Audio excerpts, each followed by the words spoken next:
जनता का विद्रोह है आफत काल के खिलाफ। सबका विषय एक है, सबका लक्ष्य एक है, संविधान बचाना। लालू जी ने भी उनके शीर्षस्थ नेतृत्व को पीछड़ी में डाला था, उसका इन लोगों ने बदला लिया। भारत की सरकार खत्म करने के लिए उन्माद फैला लोग रहे थे। हम लोग किसी व्यक्ति और पार्टी के खिलाफ आंदोलन नहीं किए थे।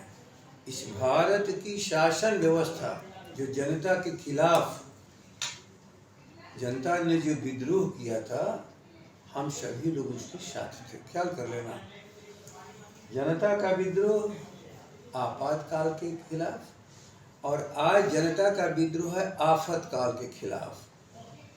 आपातकाल को हम लोगों ने दूर किया, आफत काल को भी दूर करेंगे, वही सभी लोग यहाँ हैं।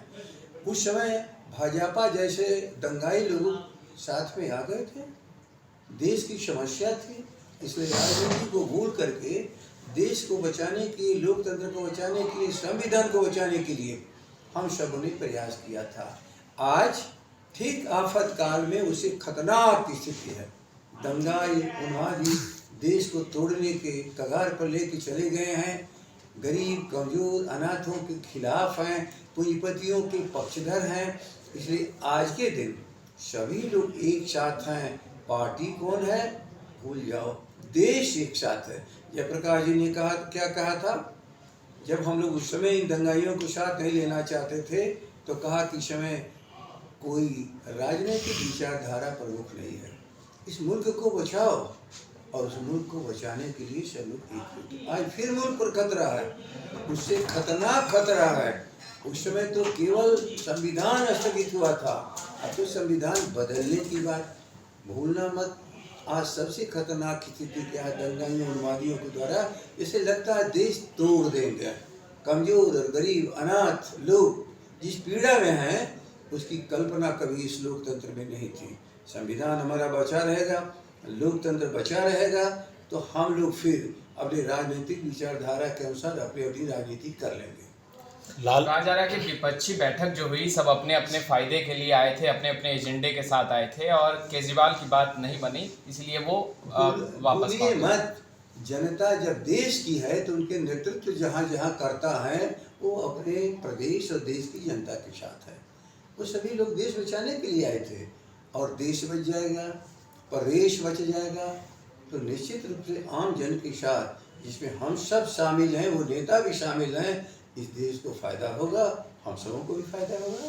डी राजा ने कहा है कि वो एकल या फिर राष्ट्रीय स्तर पर किसी भी अलायंस में शामिल नहीं होंगे, स्थानीय स्तर पर स्टेट वाइज वो अलग अलग अलायंस में शामिल होंगे। एक चीज आप जान लीजिए, नेशनल अलायंस का मतलब स्टेट अलायंस, और स्टेट की लीडरशिप अलग अलग है। आज कोई एक पार्टी की लीडरशिप इस देश में नहीं है। यदि वो कह रहे हैं कि हम लोग अलग अलग राज्यों के लोग अपने तरीके से शामिल होंगे, तो इसमें कौन सी गलती है? तो ख्याल कर लीजिए, सबकी भाषा एक है, सबका विषय एक है, सबका लक्ष्य एक है, संविधान बचाना, देश बचाना, टुकड़े टुकड़े न होने पावे, और यहाँ पर सभी तरह का सौहार्द बना रहा। समाजवाद, लोकतंत्र, धर्मनिरपेक्षता, जो संविधान का प्रेम्बल है। आम जनता इस देश की खुशी के लिए संविधान बनाया, संविधान समर्पित किया अपने लिए, देश के लिए। ये तो सर्वोच्च जनता है, और जनता उठ खड़ी हुई है।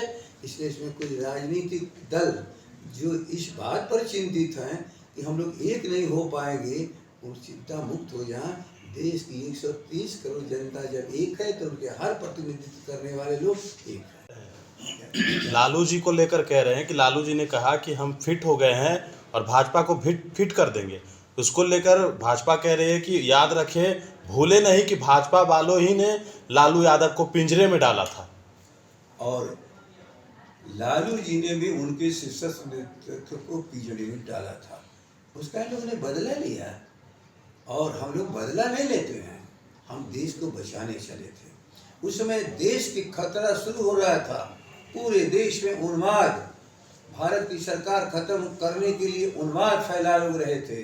इसलिए लालू जी ने बाइज्जत इन लोगों को जेल में रखा, और देश को बचा लिया, और देश उसका ऋणी है आज भी।